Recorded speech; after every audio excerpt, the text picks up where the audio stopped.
beloved family, I'm Brother Assad, Brother Neal, Brother Obadiah.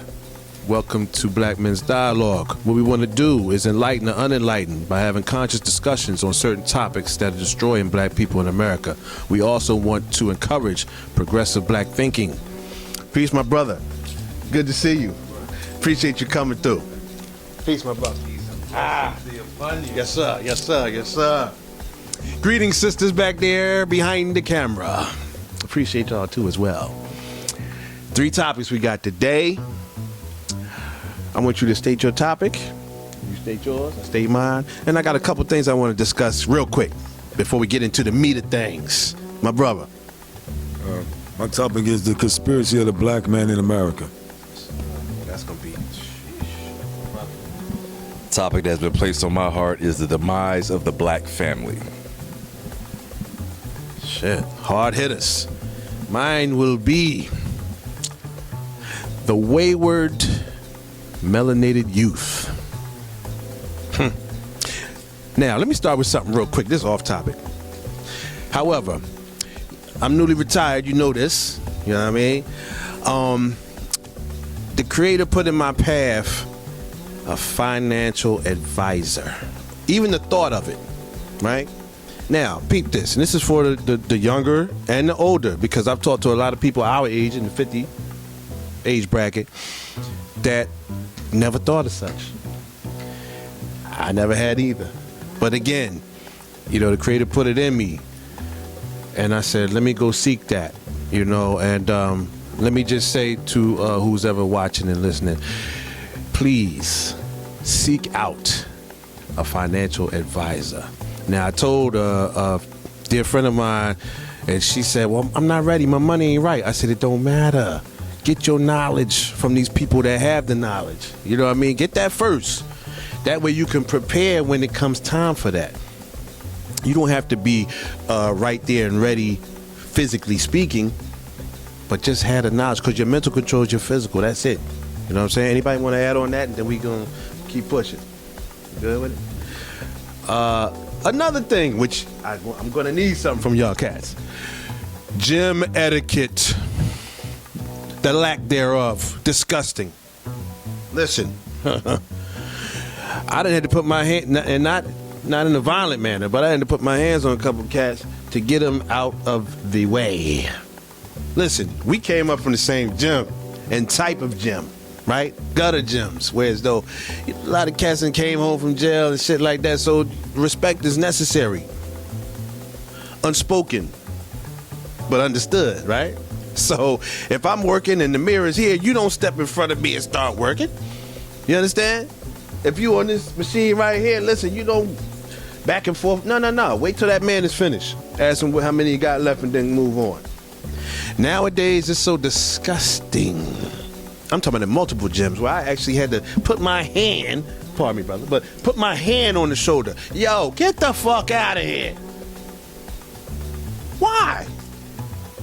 How you feel about the lack of gym etiquette, and do you even realize it? Because I know you do. We talked about it. Yeah, gym etiquette, man, it's like, we live in a whole different era right now, so everything is watered down, so a lot of these younger guys, a lot of generations don't even know about gym etiquette. They'll do jumping jacks in front of the 100-pound weights. And it's just basic stuff that, you know, they'll use the where you do the flat bench at for curls. I mean, like, so, you know, I mean, it's sad sometimes. They'll be on their cell phone sitting there and you waiting to get a rep in, and they'll just be on the cell phone, just not even paying attention. One thing I don't like about the new era too is that when we was in the gym, everybody was looking at each other, making sure they was all right when they got heavyweight or weight, period. They don't do that. They be having their head down. It be people struggling in the gym, they not even paying attention. That brother can get really hurt. And so I call this the age of the narcissist. You know what I mean? So, and it ties over into everything you do. Yes, sir. Appreciate you, my brother. Gym etiquette, my brother. First off, for those who are not taking care of their bodies, I'm trying to encourage you. If you want to live a longer life, that's one of the things that is needed. This is a mind, body, and soul progression in life that us as melanated people need to be on. We're dying at a rapid pace, and we've talked about it many a times. At younger ages, we're getting so many diseases. This is not what the Creator has placed in us, to obtain diseases and to die in our 30s and 40s, 50s, 60s, and that. We're supposed to be living to 90s and 100s and even beyond that. So I advocate, and I'm trying to encourage everyone to focus and incorporate some type of cardio, workout regimen, swimming, jogging, something to start focusing on your heart primarily, as well as muscles as well. It'll help you from getting diseases and so forth and so on. That being said, the gym etiquette, we come from a certain time. For me, this is how first off, I always train at bigger gyms. I do that because first off, so I've been kicked out of a gym for doing some stuff, getting my anger when I had anger to. So I know about that. And I get tired of getting kicked out of gyms. I really like training. So that being said, since my spiritual journey has helped me to grow, I'm become more of a passive individual and less of an aggressive individual. So I don't let anything get to me. And yes, you're right. People do walk in front of me when I'm training, and people don't understand. And they don't really understand. Back in the 80s, in the 90s, if you worked out in these gutter gyms, if you walked in front of someone in the mirror, it was going to be a fight. If you didn't really say, you know what, I apologize, someone was literally going to start punching you in your jaw.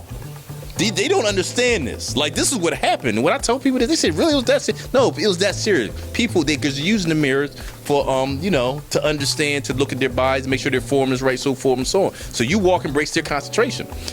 There is no gym etiquette. But then again, it just exemplifies what this new age mentality is about. It's about me. Nothing is being taught, and it's pervasive, and it just keeps going on. It gets handed down. So for me, I don't tell anyone what to do. For me, I don't let it get to me because I look at the bigger picture.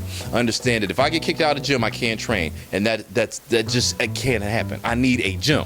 So I just let things slide. I'll move on. I go to a bigger gym, so I'll do another exercise, go to other equipment until something comes free. That's how I combat that negativity of someone doing something which is, it's very rude, quite frankly, but it's unbeknownst to themselves. They don't really understand. So how can I really fault them for doing something they don't really know is rude? So, but it's horrible. It's disgusting. It's disgusting. Thank you, brothers. Yeah, you got to struggle with it within your own, whether or not to act on it or to just say, you know what, let me go ahead and fall back and relax. And it's difficult when we're accustomed to a certain way of thinking, a certain way of living, and a certain way of working out, because they're all intertwined with one another. All right, so let's get down to it. My brother, your topic, I want you to speak on it, expand on it, and then we will do the same, my brother. Excuse me. My dad, he's a big black man, dark skinned, about 300 pounds. Now, he never really was a workout guy, but he look intimidating, real nice guy. I remember when he got the job, he's been working for Sista for like 30 years. I remember when he first got the job, they took the test, and he's a tool and die. He used to make the tires for the trains at Fern Rock. But he was 3 men of color out of I guess 40 Caucasian men that worked in the shop. When he first got the job, the only reason why he got the job, he scored like a 96 on the test. When white boys or Caucasian boys, 80, 83, 79 maybe even 78 got the job. But he scored so high, so they had to give him the job. Right there. I mean, if he would have scored anything lower, he wouldn't have had the job, and he might have not even been able to provide for our family. So, you know, with me, I see the struggle in the way is that when I was growing up and stuff like that, it's like it always was a time when I was like fighting for the simple things that that I felt that just was normal. I was talking about how they used to say that I was a radical, but I don't consider being a radical talking about the basic things of men of color, people of color should have. You know, the Willie Lynch syndrome, how we turn the light skin against the dark skin, the old against the young. I used to work at a recreation center, and I would come to work every day and I would say hi to my employees and stuff like that. But I noticed how, and I don't mean to say this again, I'm gonna say white, Caucasian, the lighter people of color worked in the office with them. You know what I mean? They was allowed to work in the office with them and stuff like. Or they and I know what my topic was conspiracy, but conspiracy in a way of subliminal brainwashing or I don't know how I could put it though. It's like it's right there in front of us, and a lot of us nowadays when you talk, well, especially I remember when I used to talk about that man, these guys are real racist and stuff like that, and stuff like a lot of stuff is going on with me and stuff like that. And my friends, some of my friends used to tell me, well, you know, Neal, racism is over with. This is a new era. And you know, and this whole Trump thing that went on right now, it totally put everything into perspective. Now the same people. See, it's sad. I don't mean to say this though, but we as people of color, as long as, and people period, but more so, as long as my friends, when they wasn't experiencing the same things that I was experiencing, it was cool. But soon as Trump got in office, and soon I can't believe this. I can't believe how racist it is. Yeah, because they didn't experience it, and they felt that now that they experienced, but it been there. And my thing is though, I had white friends and all that. It's gonna be that one time to let you know that you was an, and can I say this on camera? That you's to them that you's a nigga. I mean, I've been battling most of my life with just the simple things in my life. I mean, and I remember one time my dad told me when I was 21, and this he told me when I was 21. He said, Neal, I was working up at a recreation center under the table because they wouldn't give me a real job. So my dad was like, Neal, if you was a white boy and you was in shape and looked like you, and you know I was all shape, they like you, and you was intelligent as you was, you would have had a job there. I said, no, Dad. They said that I gotta go to college. That's the only way I'm gonna get a job here. So they gotta pay me under the table. They give me side job. He said, Neal, I'm telling you, and he was right. Cause 4 years later, the girl I was gonna marry passed away, and I guess the lady there felt sorry. She said, we have a job for you here. All these years of me busting my backside, y'all hire all these white people. I'm higher than them. I'm teaching them. They get them jobs over top of me. They wouldn't hire me. Now she felt sorry for me eventually, and I guess I had to take that because she felt sorry for me, and she finally gave me a job. But I could have had a job there and could have moved up in the higher ranks. But he kept. This is just the basic stuff that I see out here.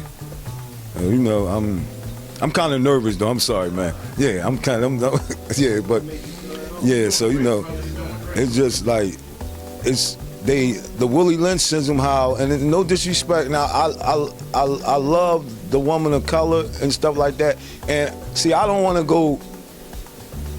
Man, go deep. Fuck it. Go deep. It's the truth. See, Go ahead. I'm gonna just say this. I had an excellent mom. She taught me a lot. But my dad was faithful to my mom. He never cheated on my mom. Not that He never beat on my mom. My pop didn't drink. He went to work every day, and my mom left him after 23 years of marriage.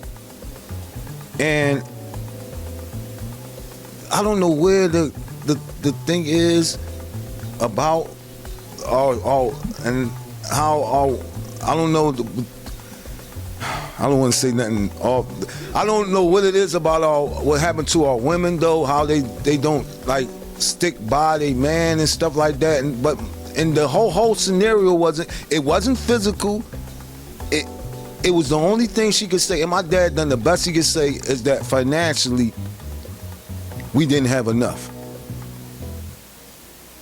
And he went to work every day, a very intelligent man and all like that, and bust his backside, and my mom left. So I just feel that if my dad was a white man with the same persona, the same thing, he didn't look the way he done, we would have had a lot more, and my mom would have stayed, but I just don't. It's like our society and how it's just I don't know. I'm just talking right now, man. But it's just, I mean, it's like the whole system against the man of color is like Brother O was saying. I walk into a place, that's what I'm saying conspiracy. I'm muscular, I'm 5'10", 210 pounds muscular. I got a beard, bald head. Automatically, it's an X against me. Oh, you was in jail. Oh, you a murderer. Oh, you a convicted felon. One time, I was in downtown with my friend, and the cops grabbed me for a homicide. When I was in community college, though, you know what I mean. And it's like, to me, sometimes it feel like being a man of color is no way out, because no matter what I do, sometimes here I am. I'm a Shakespearean actor. I sing. I went to Freedom Theater. I'm a writer. All these things, and I still am struggling. Yes, sir. We'll get back on that. Thank you, Brother Neal. Brother O. Thank you for your candidness, Brother Neal, first off. I think he really exemplifies, and you said it eloquently, young brother, what a lot of people of color, males and females, are experiencing.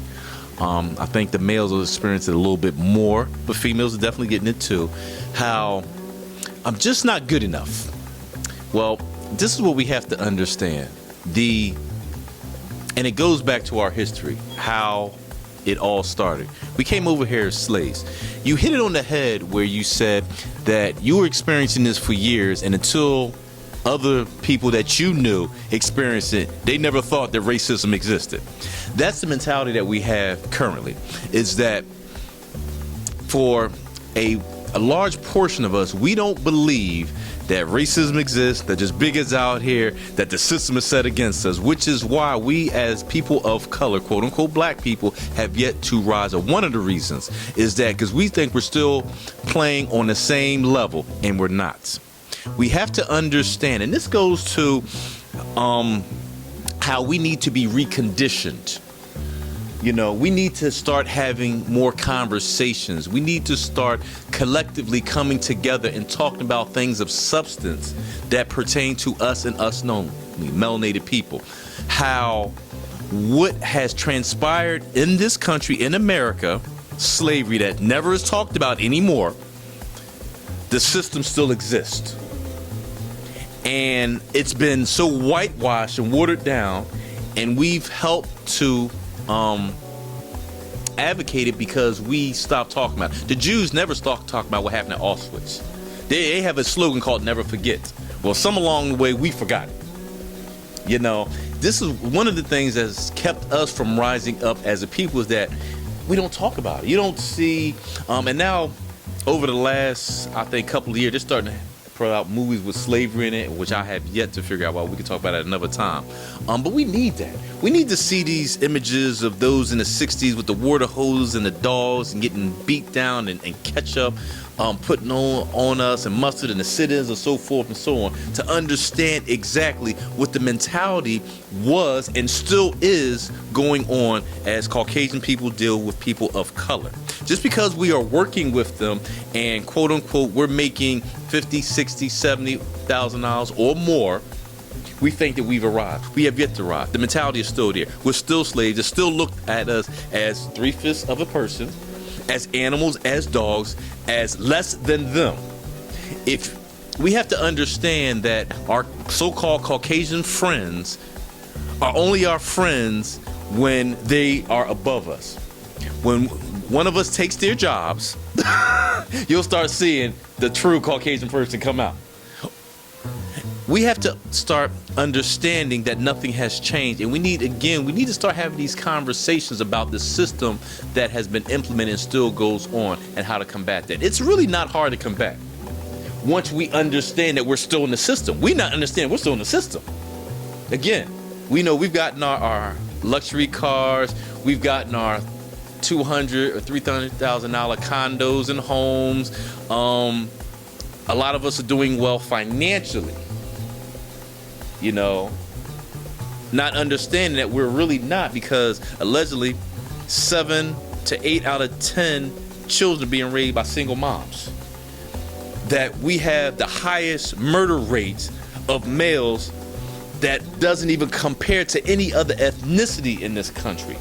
We have the most incarcerated males per capita, because there's more Caucasian people than us, per capita of any other ethnicity. So I don't understand how we think that we're doing well. But again, it comes down to us looking at ourselves and looking at us only. We're being selfish. We're not looking at us as collective, as a group of people. I'm just looking at, well, I'm doing well. I don't understand why you're not doing well.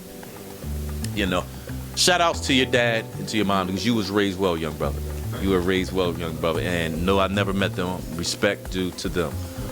Because it has shaped who you are. You've turned out to be a very honorable, positive, kind young brother. Just keep that. So this is where we're at. You know, it's the same system. And again, I appreciate Sista Keah letting us know what we have to start combating this. We already know what the system. Well, we know. We have to start letting y'all people know the system is still here. The racism is there. The bigots are still here. The hate is still here. You know, every time a Caucasian cop shoots one of us, like, oh, why does that happen? Because it's still the same mentality. Nothing has changed.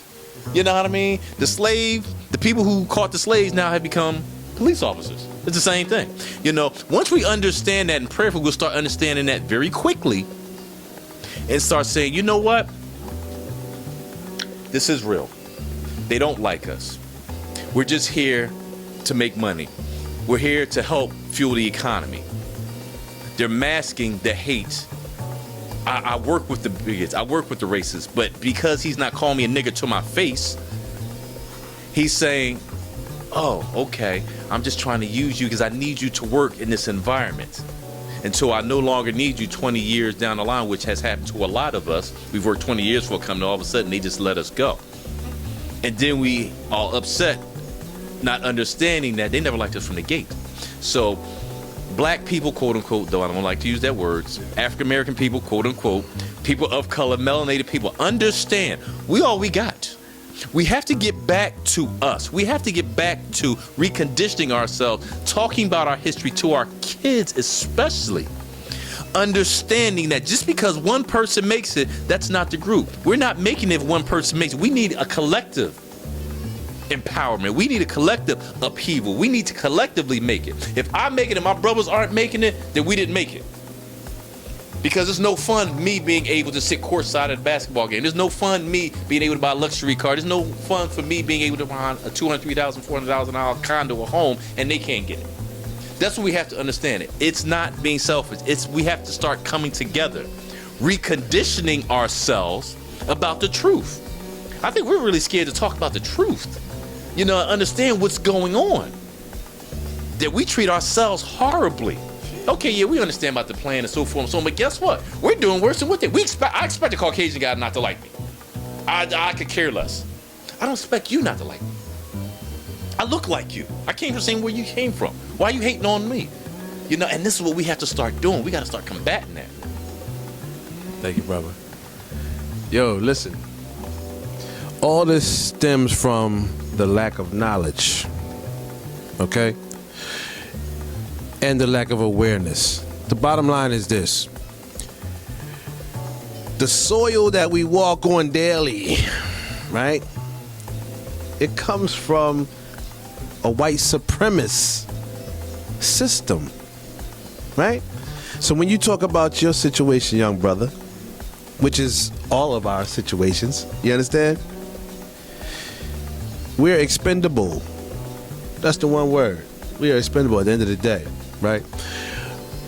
If we have the knowledge, like you said, you know, we don't get it. But we don't get it because we're not really thinking in that term or in that fashion. See what I'm saying? We have to have our priorities readjusted, right? Our thought pattern has to be challenged and reprogrammed, as you mentioned. You know what I mean? If we do that, then we will understand what is going on. What is the basis? The basis. That's what it is. The essence of the country. If we get that, we'll be better off. But we have to understand that, first of all. You know what I mean? If we don't start to utilize our mentals and think about these things, right? And also, it really comes down to also the brothers that do know and the sisters that do know, in order to each one teach 10. Don't just keep it with yourself. If you got the knowledge, spread it. If I see you, young brother, we're going to talk. As we do. We need more of that, right? If we do that, then we got more conversation and we got more understanding. That's when you say, you know what? Guess what? If I get this job right here, I already know off the bat I'm expendable, but I'm going to do what I got to do. And then we also understand, too, you know what? Maybe I want to think about entrepreneurship. So I don't have to worry about that bullshit. You understand what I'm saying? This is important. So again, knowledge and the lack of knowledge, right? And then awareness. We have to have these things. Look at Spike Lee. Prime example. This clown. He gonna get mad and upset because they made him use another entrance into the Knicks joint, right? Madison Square Garden. Why you mad? That brother older than us. He should know better. That's awareness, right? And that's knowledge.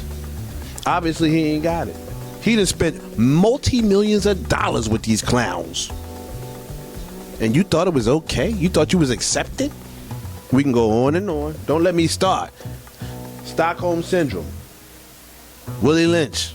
All this shit ties it together. Right?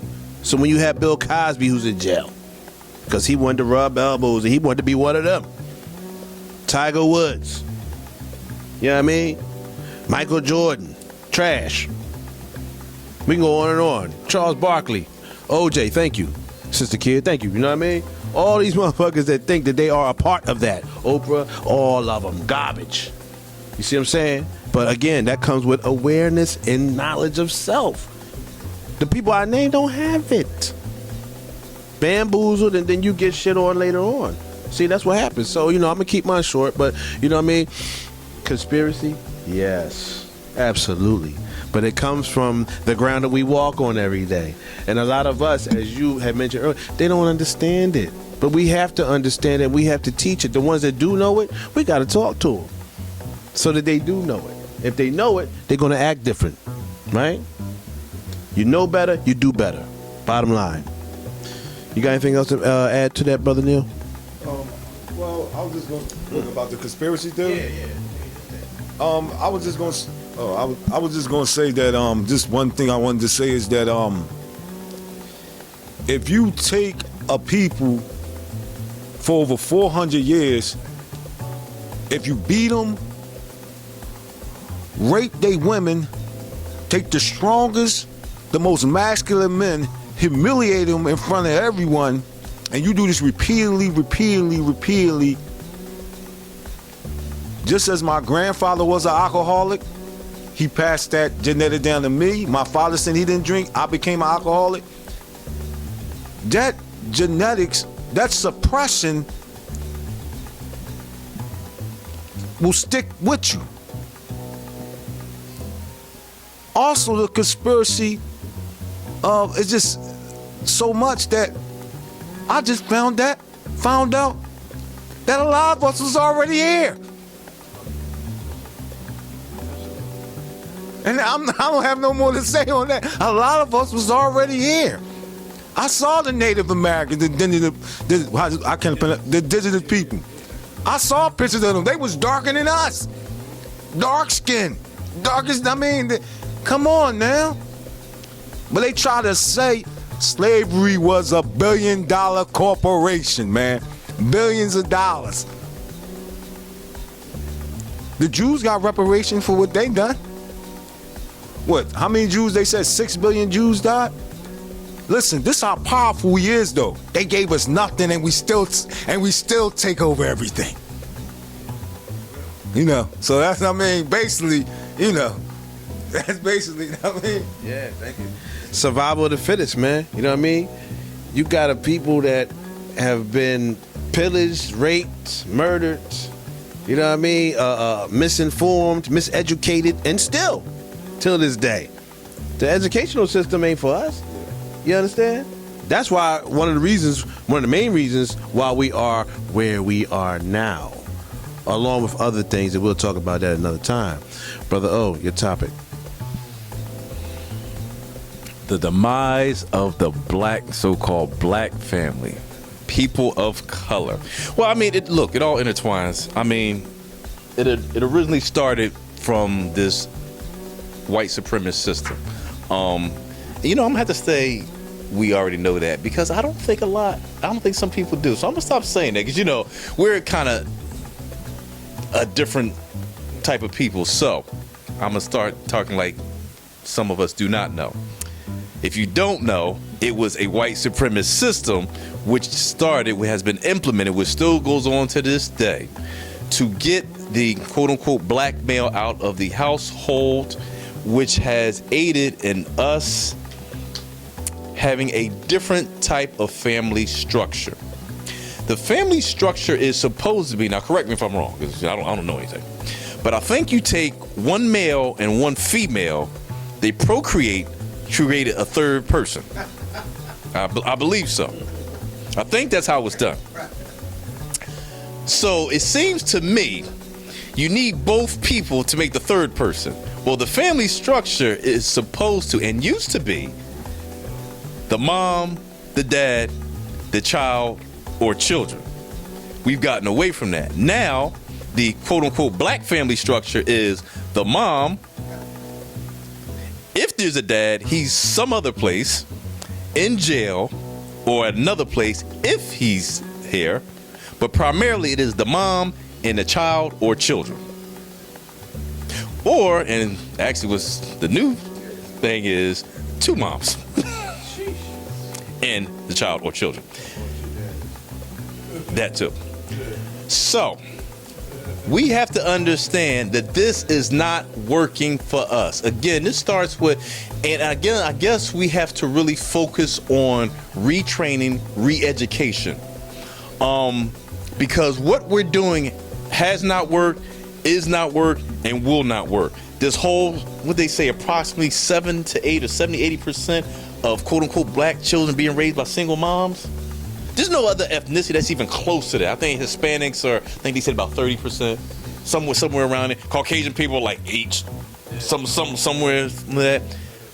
8 to 70, 8 to 30. That's a big disparity right there. And this is the norm.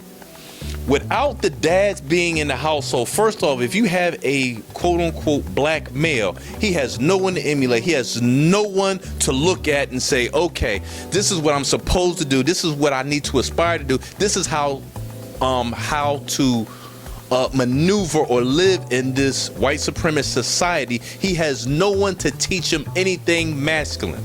So he's already suffering from a deficit from the gate. We have to stop doing this. That's the first thing. We need some, again, re-education on our sexual practices. Look, let's be quite frank. Look, at least people that I've heard of, they like being intimate with other opposite sex, myself included. Look, let's be frank. What we need to start doing is taking more responsibility, though, and we have to start teaching our children. Even if you are a single mom or single dad, some single dads out there taking care of their children, we got to start telling. We have to start teaching them that. I can't understand for the life of me how this thing has gone on for years and years and years, for decades and decades and decades of us having unprotected sex and having children out of wedlock. First off, from a health perspective, we need to start getting checked out and start using condoms because we don't know who we're having. Look, black people, quote unquote, have a disease that only we can get. It's called sickle cell anemia. If you have a sickle cell trait and you copulate with another individual who has a sickle cell trait, you are going to give your child a disease. If you care anything about your children, at least you should say, well, hold on a second. Let's get our blood tested to see so that we don't give someone that we care about, someone that we love, a disease. We're not thinking, and this is the thing that boggles my mind and what we have to start doing. We already know. Yeah, I was gonna get out there. I was gonna say we already know about the plan. Some of us know about the plan. There's a plan.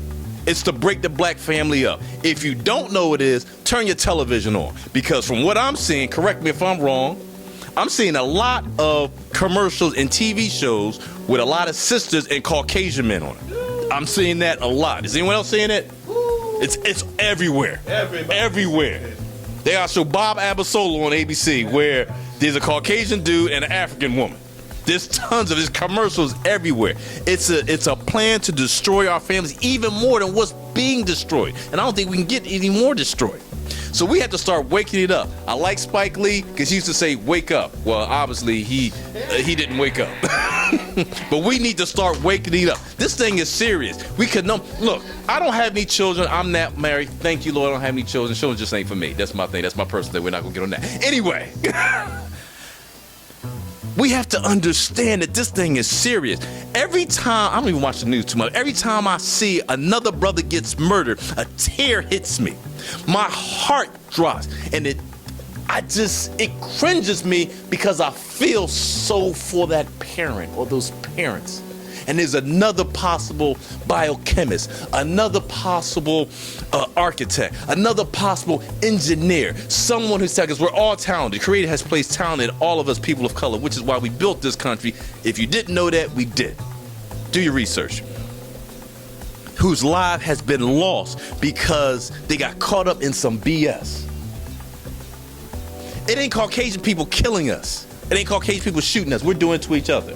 Who are we raising? These are our sons killing other sons. What are we doing as parents? And again, the thing that really pisses me off is that it's not important to anyone until it touches your doorstep. Every child is lost is my child. Every child is out there is every young man is my brother. I care about all. We got to start caring about our own. More than anything, it's bigger than social media. It's bigger than us making money. It's more important than anything. Dude, people know, I'm going to tell you if you don't know. Countries who have nuclear families, which is mom, dad, children, who are poverty-stricken, their children turn out better morally and spiritually, better than those who are being raised in affluent or well-to-do areas with one parent. Money does not help children. Children don't want your money. Yeah, they'll take the new cell phone. They'll take the new PlayStation 2. Absolutely, they will. They don't want that. They want you. They want us. They want structure. They want discipline. They want communication. They want us to be there. We're falling by the wayside, and we have to start reconditioning ourselves and start getting on that plane. Indeed. Appreciate you, brother. Listen, the thing is this, man. Again, we talking about the essence. We always talking about the beginning because that's where it starts. So when you go back to the slavery days, what you mentioned, right? What happened? They split the family, right? They took Dad, the strong African man, out of there, right? Now, where's your identity? And I'm laughing to keep from crying. It ain't funny. Where's your identity? They also took, and I'm not an advocate of religion per se, I'm a spiritual man. However, they took that too. So where's your identity? Right? Once we start understanding these things coming from the essence, we can move on and we can prosper. But we have to understand it first. And again, we talking about each one teach 10. Whoever knows, got to talk it, got to speak it. Not just amongst your circles, but when you run into somebody in the store, in the gym, you know what I'm saying, in the school, wherever, on the job. We have to start speaking this to our own people. That's how you show love to your own people. You understand? You can't just sit there and say, oh, I love my people, but you ain't doing shit. That does not work. It doesn't even equate, right? So therefore, it's a falsity. You know what I mean? Because of the fact that it has started in slavery, and it's still now, it's just in different forms. You know what I mean? That's the way the European works. You know what I mean? I'm going to tell you something, man. Y'all already know. I call them... How did he do? Well, you're right, yeah. I call them the devious geniuses. Why? Because they have devised plans that are still working today. You spoke on the William Lynch earlier. It's still working today in different forms. So, in slavery, yeah, they split the family. Pardon me. Then, come back. Crack. Split the family. Yeah, and if anybody can try to deny it, please see us on that. Then it went to the family court, right? And I went through it. It wasn't able to be done because I'm a spiritual man and I understood the system. I understood the game. You understand? The conspiracy, as you said, right? Have to be cognizant of the issues that come into play, right? Then it goes to what? They had the welfare situation, same thing, splitting the family. All this comes from, it derives from what? The slavery situation, breaking up the family, what you're speaking on, your topic, right? The family structure, the black family structure. And now we have where the sisters have the corporate jobs. Okay? Feminism. So therefore, it's a mind manipulating type of situation where they say, you know what, we're gonna give you this. We're gonna put you in a position to thrive. We ain't gonna put that black man in that position. You said it earlier, right or wrong. Okay? Now she says, I don't need no man. I got a good paid job, make $100,000. You know what I mean? Nice car, nice crib. Fuck I need him for? No, you do. Because this is a part of the family structure. You need him. But now it's all twisted up and contorted and distorted. So again, you know, and it's a cliche. I don't like cliches, but it's a bamboozled. It is what it is. We have been. And we still are being that. Because at the end of the day, you know what I mean? It should be that family structure. The creator, the man, the woman, the child, or children. That's the way it's supposed to be. Pecking order. It works well. When you seen we had, and I'm going to keep it short and I'm going to go to you, brother. When you seen we had Oklahoma City, right? You know what I mean? Black Wall Street. When we had Harlem, the Harlem Renaissance. We had Durham, North Carolina. You understand? All these situations that was there, along with the Black Power movements, you had that family structure.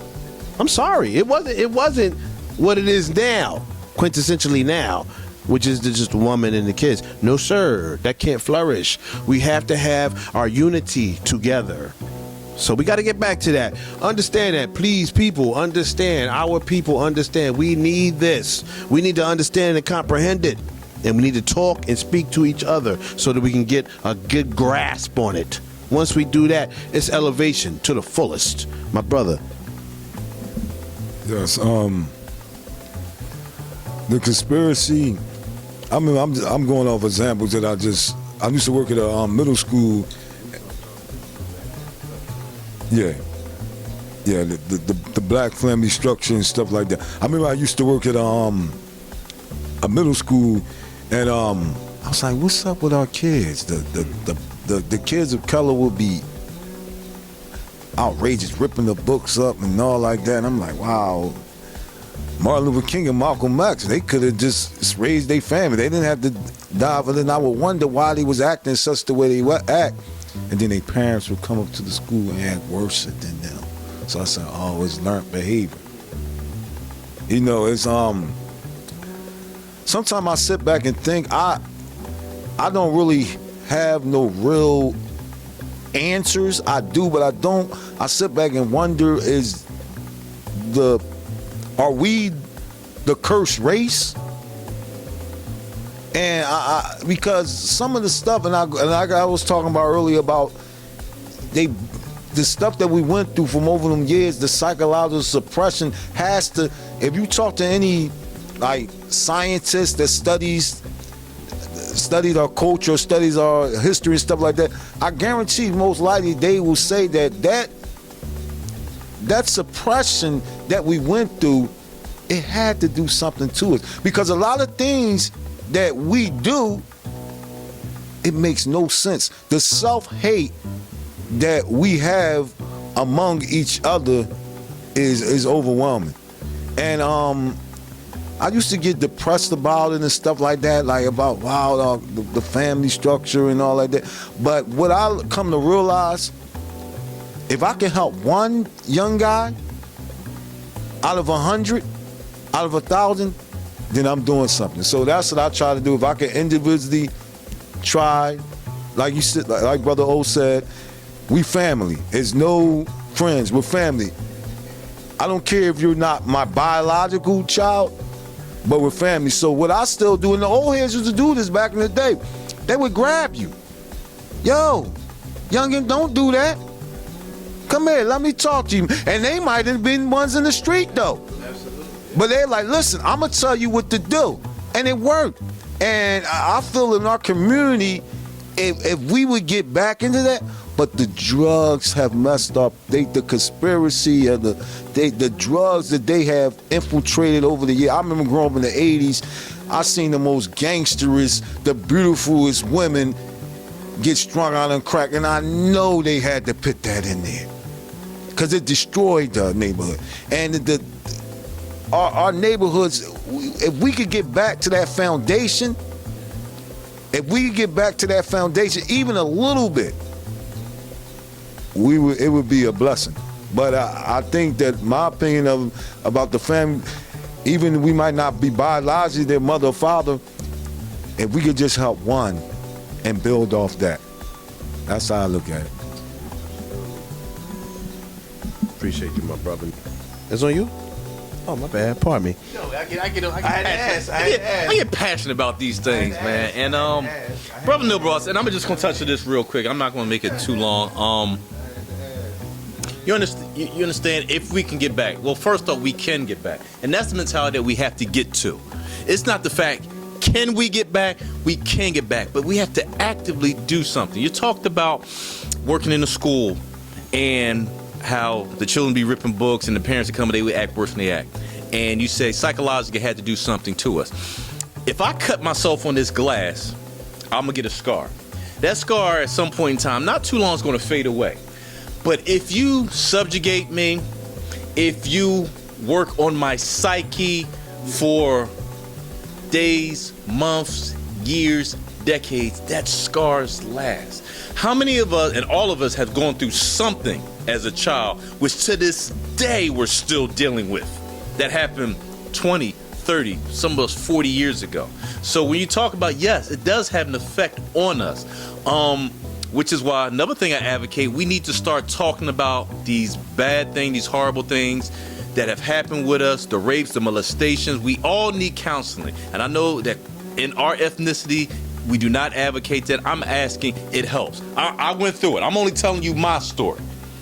I had some serious things, just like most of us had, that happened to me until I got these things out, which is why it hit me, because I was never angry. I was always a happy guy. I'm still happy. But I had this anger in me.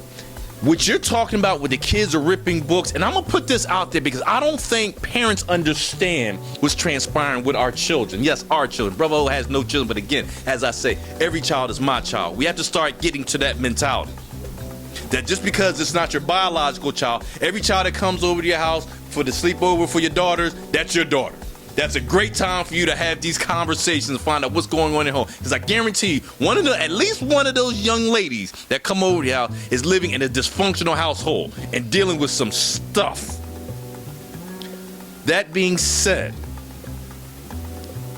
we have to understand, and I'm telling you this as a parent, this is an outside individual looking in. If you're not understanding, I'm going to tell it to you right here, right now. Our children are hurting. Your child is hurting. This is why the quote-unquote black suicide rate for children has gone up dramatically. I don't know if people know that. It has. Us buying them things, us not being there in their lives, us not going to their schools, find out what's going on, not understand that your child is being bullied, and now it's worse because before we came up, there was no social media. We had one bully. Now you have 1,000 bullies because they're putting this stuff online and it's hitting them. They're immature minds. They can't deal with it. This is the stuff that's happening at school. This is what's happening in our children's lives. The peer pressure, the bullying, the fact that they're angry that my dad isn't there. And I don't have nobody to protect me. I don't have nobody to show me how to be a man. I don't have nobody to keep me from the guys on the block who are trying to force me to join gangs and sell dope.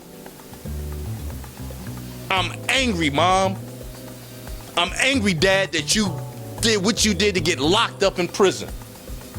I'm angry that I only see you once a month or once every other week. And all we do is you sit me in front of video games or you take me out to eat. You don't never come up to school. You never ask what's going on in the household where Mom has this boyfriend that comes over and he's touching me. Because we're not getting into our children. This is the stuff we need to start doing. This is what's going on. This, Mom and Dad, brothers and sisters, we have to start focusing on our families. We have to start communicating. We have to start intertwining with our children. We need to start going to school. If you separate, it doesn't matter. Look, I don't like you, you don't like me, but we got a daughter and we got a son. We need to come collectively for her. We need to get involved. We're gonna put everything else to the side. We're not gonna argue. We're not gonna talk bad about each other. We're not doing none of that for the sake of the child. We're not progressing as a people because it's starting in the household. We gotta stop it. Yeah. Appreciate it, brother. At the end of the day, mirroring off of you said it. Narcissism. Right or wrong? You know what I mean? We got to start understanding. Listen, when you put yourself in a position to become a parent, let me say that again. When you put yourself in a position to become a parent, that means that sacrifice is involved. You know what I mean? Ain't no more narcissism. Not supposed to be. Supposed to be about them babies. We've lost that concept and that understanding. You know what I mean? I appreciate you talking about it because it's real shit. And I'm going to go to my topic in a minute, but, you know, just to mirror off of what y'all brothers are saying, it's very important. It's rough. You know, even with the narcissism, I'm going to say this right here. And I realized this not too long ago, which was really a trip to me. I noticed that sisters got a situation they got to deal with. You understand? And we all talk about it at all times, but it just really resonated with me not too long ago. But damn, you know what? Sisters got to deal with the rapes, they got to deal with the molestation, they got to deal with, you know, the baby dad being a piece of shit. They got to deal with the ex-husband. They got to deal with the physical abuse, the mental abuse. You understand? Greetings, Sister Sellicia. We have an addition. Last topic we're going to talk about. And this is the Wayward Melanated youth. We just seen something the other day. We were just talking about it recently. About the sister in New York, 15 years old, beat down by 19 cats, 19 young dudes. That's good. disgusting. We'll put that on the beginning of the app, but this segues into my topic, okay? Wayward. However, let me mention this. One thing that I think we fail to understand as a collective is the fact that it's not just the children are not wayward. It comes from the upbringing. It's come from what's being taught, what's not being taught, what's being influenced, what's not being influenced. You know what I'm saying? What they see, what they hear, what they know, what they don't know. It's all these things. It's an experience. They say experience is the best teacher. This has to do with this topic. Wayward. A lot of times we see that it comes from the upbringing in the home. We have a lot of dysfunctional families. We also have a lot of blended families. How about that? Which we don't talk about often. You know what I mean? But this can come into play when it comes into the scenario, right? I believe, because I thought about this topic for a while, but I believe that the children are so confused. And this is the perfect terminology for confused, okay? We coming from the rape or the molestations. We coming from the Neglect. internet. You understand? Which is all these pedophiles and all these motherfuckers on here. You understand? Maybe. All the accessibility that they have. Huh? I'm sorry. Maybe we should Turn turn down a this little down. bit? Okay. Because I'm so close to it. Got you. Say no more. Okay. How about that? Thank you. Okay, thank you. But you know what I mean? The accessibility, pardon me, of the internet and these things, all these plights and illness that's involved. These are children of immature minds that don't know how to, you know what I mean, get the concept of all these things that they're being bombarded with. It causes confusion. Blended families. Oh, well, this ain't my dad. Stepdad. You understand? Or vice versa. Mom. She ain't my mom. But now you have to conform to this. Because the other parent says, this is who I love and this is what you got to deal with because we living together now. Blended families. If you don't have that, then you got the single parent. Dysfunctional. So the children are dealing with a whole lot that I don't believe we really think about and give them the credit. All we say is, they're out of control, you know, you're stupid. It comes from somewhere. And it's always the essence to everything, right? I think that if we really pay attention to these aspects that I mentioned, I know that everybody else will, you know what I mean, add some other things to it. I think it'll be a better situation because right now, again, there are children that are very confused. You have sexual confusion as well. Right? Not only with them, but with the parents as well. We talked about it earlier, you know what I mean? You got a mother and a mother-in-law, or what have you, right? Two moms. Two moms. Come on, man. As a child, Or mom and it's got to be difficult. When you got two men living in the house, they sleeping together in the same damn bed. The children. Confusion is what I'm speaking about, right? So, I think again, and I'm gonna leave it alone after they give it to Brother Neal. You know, we have to tap into the essence of everything that we speak about, all the plights, all the ills. We have to tap into them and understand the start and the beginning of it. That way, we can come up with solutions. You know what I mean? At the end of the day, because if we don't get that first, we know nothing. You was talking about slavery earlier. You know what I mean? If we don't think about that, assess that. How the fuck we gonna get anywhere from there? No way. Think about this. Wayward children, melanated, that's what we concerned about. Confusion. It's synonymous with confusion. You got estrogen that's being pumped into the beef, that's pumped into the marijuana. You understand? That's why you have these, another reason why you have these feminated males. soy. Okay? Yeah. You know what I mean? And we look at it and we don't even understand because they are so confused. They don't understand they don't know who they are. You know what I mean? Young sisters, they are fighting with fists more than young males. We have never seen this in our lives, in our existence. We've never seen this. The men represented masculinity. Mano y mano, we're gonna go with the knuckle game. Now the sisters are doing it because the roles are reversed and because of his confusion. Brother Neal, I'm gonna let you get on to it. They have no structure, and one of the reasons why, I remember when I was young, I had done something, and my dad like, well, you know, butt whipping. Simple as that. He whipped my butt. He whipped my brother's butt. And nowadays, they have made it so that you can't even touch the children. And I saw my papers out in front of the Walmart up there by Cedarbrook, and the discipline that the parents do nowadays is not, cursing your child out is not discipline. You know, and we got, it's not discipline, and it's, here again, I'm going back to the family, but it's the melanated children. Babies. You know, it's an ongoing issue.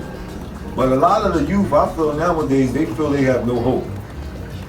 I feel that they really, in the back of their mind, they might put on a stereo, but I feel in the back of their mind that they feel that they have no hope. They because of the color they are, because of the situations that occurred in their house, because of what they have seen, because of social media, and you know, and I don't mean to say this though. This is also when we was growing up, it was a crack cocaine era. Then you have the wet era. Now I guess a lot of these babies a lot of these kids are being born under the influence of drugs. And yes, people say, oh, marijuana is a mind-altering substance. And if you smoke that when you're pregnant with your child, it will have some psychological effect on your child. Say it again, please. Marijuana is a mind-altering substance, and it will have some psychological effect on your child if you smoke and pregnant with your child. Second of all, I even heard that the marijuana they got nowadays, not even the marijuana they used to smoke back in the day. It didn't even smell like that. Did you ever smell it? Not it at all. smelled like death. Not at all. So now you put that into your child inside your stomach, and you expect your child to come out normal? Right. You know, so How dare you? we have to get it together, people. We have to. Come on. Sister Sellicia, let's have it. Wayward youth. Greetings. A lot of the youth lack mentoring, especially if they don't have the structure at home and don't have supportive family. Sometimes even in a single family, you would have an uncle, a grandma, an aunt. When I was growing up, the Boys and Girls Club, there was the director, and then there were the associate teachers at the club that would pull you in, the extracurricular activities that would teach you about teamwork and to believe in yourself. So unfortunately, a lot of those structures have been taken away from our kids, or they can't be afforded, especially if they come from a single family home. So also, I do feel a male influence, which is lacking in a lot of our homes, helps a whole lot with our young people. And Say it again, please. Please. the lack of the male influence definitely has an impact on our young people. It's amazing. You will hear some of the young people speak in which their father doesn't live in a home. They may not see him but once a month. But when dad comes around, the world stops. So that speaks a lot of volume within itself. We need more of our men to step up and fight for our children. And we do need our women to take a step back, because whatever emotional ties that have not been relinquished, they have to deal with that as a woman and be able to look at that kid as being an ultimate reason for that man needing to be around. Absolutely. Out of here. Absolutely. Thank you, sister. Brother, I want to hear the sister speak. Yes, So she's crushed hitting it. She crushed it. Real. Oh In my, half. thank you, sister. But it starts again, and we're going to keep reiterating this because we have to do it. It seems like when we just gradually gloss over things, it's not being received well, because look at where we at as a people. We have to actively, adamantly be focused and concentrate on doing the proper thing, which is getting back to the traditional family structure. as you say, I like the creator first. Mom, dad, child, and children. We got to get back to it. As Sister so eloquently put, and I've seen this. Even though you may see dad once a month, the world stops. And it's true. It's true. I know. She said, yeah, I'll take my daughter to my dad's house. And I'm with her 13 out of 14 days when she go over to dad's, and that's all I hear about. So it is true. It's definitely true. It's something about dad being there. It's needed for both males and females. And you touched on something that used to happen. I appreciate this. That doesn't happen now. There was a surrogate. Even if it was, the dad wasn't in the family structure, you had an uncle, you had a cousin, a male of quality who would step up and say, you know what? Her dad's not there. Well, now I have to be the male. Because we understood the impact of not having a male, an upstanding male involved in a child's life was, how detrimental it would be. Again, we'll go back to your narcissism. We're not even doing that. We're not even doing that. It's like, all right, well, you don't have a dad, so what? Well, you're not a bad guy. I mean, you know, Johnny, Rakeem, Alicia needs a male figure. What do you think? Oh, well, I don't know. You know, take to the football team. You know, I don't know. You know. Well, that's your niece. That's your nephew. You're not willing to do that? You know what I mean? And this is where I think we've been so indoctrinated about working. This system that, again, this racist, bigoted, subjugated system that our slave owners had put us in, and we're still so entrenched into it, has done a number on us where we're not even thinking on how it used to be and say, that's not helping us. You know, we got to get back. As you said, there's no such thing as quote-unquote wayward youth. It's wayward parenting. Or non-parenting. You know, this is what we got to. And again, I keep hearing, oh, I love my son, I love my daughter. And I don't think it's intentional. That's one thing I will say. I don't think it's intentionally not pairing or not being there. I just think that we have been so conditioned to work so much, so conditioned to not think, so conditioned to go along with the Joneses or what the masses are doing. We're not thinking outside of the box and saying, this ain't helping my child. I'm not there for my child. I don't even know who my child's friends are. My child is going someplace and I don't know where they're going. They're going to somebody's house and I don't know what's at their house. Is there a molester there? Is there a rapist there? Are the parents there? Are the drugs there? Is the alcohol there? I don't know what's going on, but we're just letting them do that. You know, we're not getting involved in their life. And I think that once we start doing that, and it needs to be done, and I'm asking, I am begging, quite frankly. And I really don't beg, but I don't care. It's not about me. I'm begging every quote-unquote black mom, black dad, African-American mom, African-American dad, person of color, melanated mom, I'll use any word, whatever it takes. Please, please, please, look at your daughter, look at your son, look at your daughters, look at your sons, and say, how can I be better as a parent? Not work more, but work less and be involved more. We need that. They're crying out to you. Even though they may not ask you, and most children, they're not going to ask that. You know, because your mom, you're working 40, 50, 60 hours a week. She knows that you're trying to provide for them. And say, well, I'm not, you know, my mom's tired to come home. You know, I'm not going to do that. But as a parent, say, you know what? I need off this Saturday. I need to spend time with my child and actually talk. We need to start communicating, not text. We need to sit them down at the table and find out what's going on in your life. How's everything in school? Is anyone bullying you? Do you have anyone saying anything negative? Or how do you feel about your school? Do you like your school? Do you like where we're living? Do you like how we're living? Ask them today, what's going on? They'll tell you. One thing about children, I've come to learn, not speaking as a child, I'm not a parent, they'll tell you the truth. If you ask them a question, they will tell you the truth. Sometimes you may have to read their mannerisms. You know what I mean? But most of the time, especially with these children today, they'll let you know. They don't mind holding back. They'll let you know. You know? So I think we got to start doing that as so we can get out of these children with all these psychological issues and the depression. Children didn't have depression when I grew up. We never were depressed. We were depressed when we're children. We play and go to school. That's our job. That's our life. That's a great life. Most parents would love to, yeah, I would love to play and go to school too. You know what I mean? Children are suffering from depression. They got suicide now. They're getting involved in self-medicating with pills and alcohols and, as you say, marijuana. There's an issue here. You know, and we need to start addressing it. Indeed.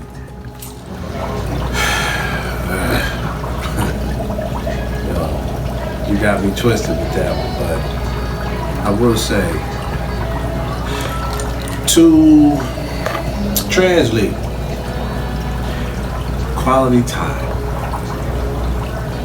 Let me say it again. Quality time. Parents must inculcate quality time to their children. You said it earlier. Work.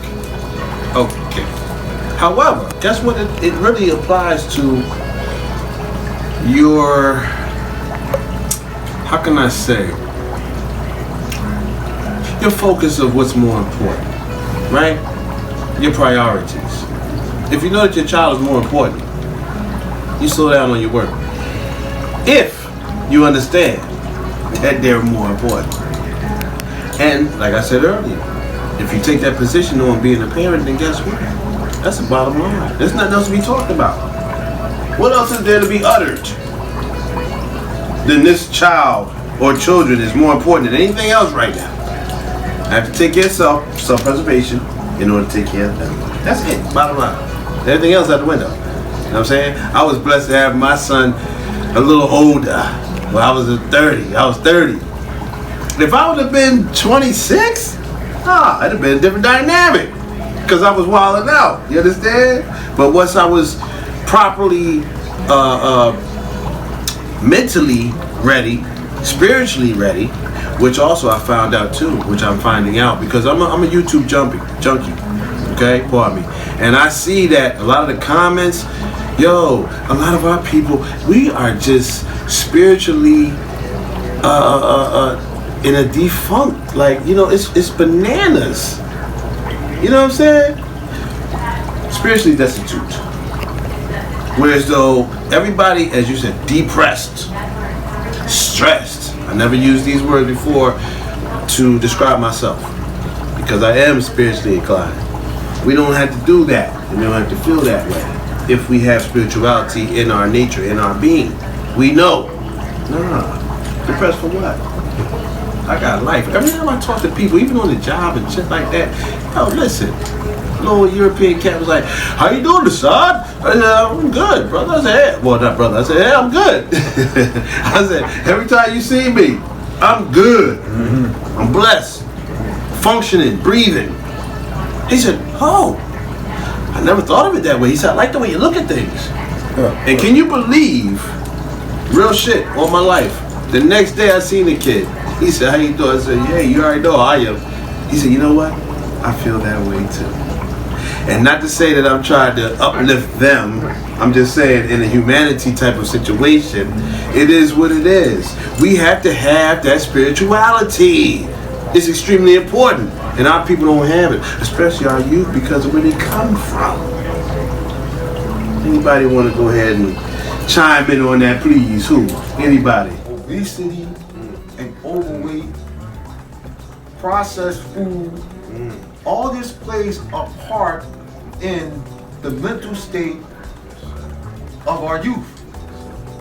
I was telling my friend, I said, I was up by the Walmart, and I said, because I'm an actor, I'm also a personal trainer, so my whole thing is to study, size people up, physically, mentally, psychologically. That's what I do. I've been doing it my whole life. I was a point guard, basketball player, so everything's about movement. So I said, you notice anything about our people, man, at this Walmart? He said, no. Obese. I said, look at everybody.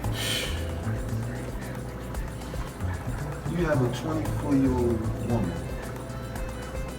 and a 50-year-old woman. A 50, 60-year-old built the same. It's no way a 24-year-old woman or a 24-year-old male should be built like the same way as a 60-year-old. And as my father. And haven't had kids yet. And haven't had kids yet. The processed food, the lack of working out, all that plays a part. Yes, sir. Yes, sir. Now, I'm not knocking anybody, but everybody I seen from 18 to 60 had a pack of Newports in their pocket. All that poison, you know, they put in that, the processed food and all. So I said, look at everybody, look at we. I said, yo, one day I want you to go with me. Now this time I know it's a conspiracy in our neighborhood. They put all this garbage in. Absolutely. I said, one day I want you to go with me to New Jersey, because I worked out in New Jersey with my boy. And he said, and then we went to the Whole Foods out there. Now, none of the white people had muscles, but none of them were fat. They were regular size. They were regular size. I said, oh my Lord, look at what they doing to us, and we don't even know. So that plays a big part in our youth, what they are putting into their system. Even with me, I know it's the less meat I eat, the less irritated I am. When I eat meat, the more meat, and the meat not even the same as it was when I was a youth. Yeah. What is that? Absolutely. Wow, what a number they doing to us, man. Yes, they are. May God have mercy on us. Yes. They're killing us. And then we putting it into our child. And you start your child off from a child like that, with all the other stuff going on, the psychological and all this stuff. I'm like, I just told my young friend, and I said, look, man, just open your eyes and watch what's around you. You know, just watch. Just watch. Unfortunately, peer pressure plays a big part in it too, trying to fit in, to be accepted. So, just to give acknowledgement to the parents who are striving to do their part as parents for these young folks. Unfortunately, the peer pressure is so much more that it's hard as a parent who is there spending quality time, fixing a home meals. That kid get with the group of kids in school, and then they are, oh, come go to basketball game with us. That's all it takes. Extra mom, if you can say anything. Or we going to the mall. See if your mama let you go to the mall with us. And that's where it starts. So then that's where the struggle between parent and child comes in as well. Fire, brother. Oh, come on, we're gonna take it home. I got one after you. It's tough. Look, we're not saying this thing is easy, because it's not. It really isn't. Again, I'm not a parent. Thank you, Lord. But it has to be the toughest job that we will ever have. It has to be. And again, it's really not our fault. The system has been devised, was implemented, and we fed right into it. There was a time we had no choice but to acquiesce and go along with it. But listen here, the time for us to get out of that is now. We have all the opportunities now that we didn't have, where we were forced into it. When we had to do it, now we don't have to. So we have the options to circumvent that and get away from that. I'm asking, again, I'll beg. It don't matter to me. I don't have no ego. I'll do whatever it takes to help my people. Yes, sir. Yes, sir. The lines with the creative, of course. I think I'm asking, we need to slow down. We need to get away from technology. We need to get back to intertwining with people. We need to start thinking. No one reads anymore. No one looks at they used to call it educational programming anymore. We have, for our people, and I'm only speaking to our people because we're the lowest on the totem pole. This is what the Creator has placed me in. He made me a melanated individual, so that's my people. That's the people that's lowest on the totem pole. That's the people who are not doing well more than any other ethnicity in America. That's the ones that I'm trying to touch, that we need to wake up. As Spike Lee used to say, he had to wake up. We have to wake up today, not tomorrow, today. This thing is serious. We are not winning, since everyone likes to talk about winning. We're losing all across the board. If we slow down and parent or parents start devising a plan for everyone to progress, move forward, starting with ourselves as individuals, transitioning to our kids, because as we move forward, our kids will move forward. For us, eating healthier, studying, understanding exactly what we're ingesting, which is all crap.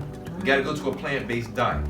I don't even eat a lot of meat. So I understand what you said. I cut out my meat consumption dramatically. I eat meat like a couple times a month. Without a doubt. Yeah, and I definitely felt better and lost a lot of weight. Without a doubt. If we start focusing on what is real, what's important. My job is just with that. When I was working, when I was dating, when I was a heavy dater, yes, I was. I would always have a rule. I don't want to talk. I don't want to hear about work. We can talk about anything other than work.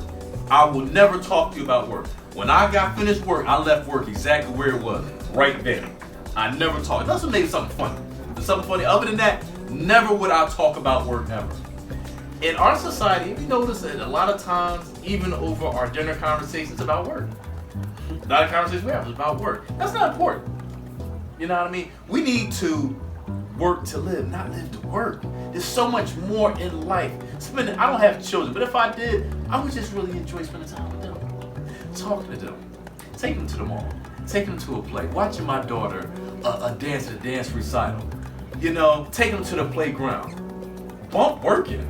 You know what I mean? This is what I like to see them grow up, because they tell me, they said, man, oh, it happens so quickly. They go from a toddler to a teenager to an adult, just like that. That's what I hear, and I've heard it many times. So you, at a blink of an eye, you can miss them growing up. So it's important every day, every second we spend with them to start focusing on making that important.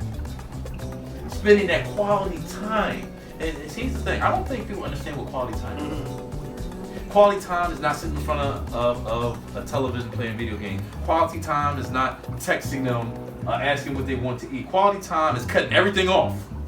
Sitting there, conversing with them, playing a game with them, going out to a park and just sitting and just talking about what's going on. What do you want to do with your life? What do you want to do with your future? Do you have any plans? What are your goals? How are your friends? You know, what are they doing? So forth. Get involved with them.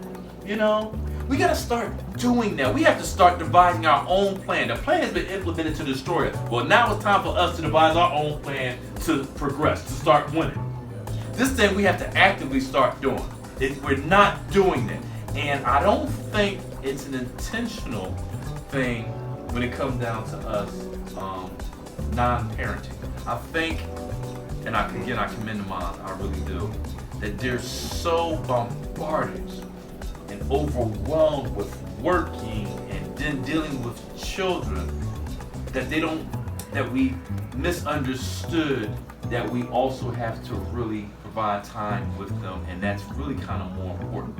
We need to only work just enough just so we can take care of what we need to, roof over our head, clothes in our back, so forth and so on, and spend the rest of the time with our children trying to help them, if we love them, if we care about them, like we say we do. You know, this is what we have to start doing. This thing is serious. So again, I implore our folks, our people, my brothers, my sisters, whom I love, whom we love, to the day, start thinking, restructuring, reconditioning ourselves, our mental. Start saying, you know what? We've gotten away from spirituality. I don't care what religion you use. I don't care what it is. If that helps you to focus, to be a better, get into it. I don't care if it's Islam, Christianity, I don't care if it's Hebrew, Islam. Get into something. But we have to have the Creator. We've always had that. This is what we don't understand. We've always had that. We had the Creator first, family was second, and we were fine. We were poor, we didn't have much, but we were morally strong. We were progressing spiritually. Our family structure was tight, down to our cousins. You know, they said such and such, oh yeah, you know, their cousins such and such a little who such and such. Yeah. They tight, they a tight-knit family. Yeah. Everybody was like, we knew our cousins down to our third and fourth cousins. This is how we were as a people. No one could do anything to us. We wouldn't have 19 dudes stomping a female. Nah. Trust me when I tell you that. Not at all. Not never. That never happened. Nor would matter. I couldn't even date a girl. Yo, you know she got 2 brothers. That's the first thing they told me. You know you got 2 brothers. And they already told me that doesn't mean you better act accordingly, because if you don't, your 2 brothers, they're gonna take care of you. Never had to worry about me. We gotta start going back to the way it was. If we don't know the way it was, talk to the older people. That's what we're here for. Oh, just talk to us. You know what I mean? Talk to our elders. Say, well, how was you raised, Grandma? How's you raised, Grandpa? How's you raised, Uncle? I want to know, because I want to be a better parent to my child. You know, I'm okay, but I think I can be. It hit me one day. I was listening to Black Men's Dialogue, and I want to be better. I want to be better. We got to focus on that and advocate that and adequately do something to combat what we're doing. Once we do that, we'll be fine. I mean, it's just the mentality, your mental control, your physical, pardon me. So, you know what I mean? What you thinking translate to your movements. You know what I'm saying? I used to always ask my son all the time I'm talking about maybe shit, I don't know, when he could talk. You know what I'm saying? When he was with me and we had shared custody, so it was equal. Yo, anybody touch you? Mm-hmm. I explained to him about that. Somebody touch you here, you let me know. They kiss you here, and they not me or her. Let me know. I need to know this because it's wrong. We gotta practice that more. We have to be more adamant about that situation because these children are getting violated at all times at an alarming rate, and they don't feel comfortable enough to approach their parent and say, Dad or Mom, you know what I mean? This is what's happening. When I go here, when I go there.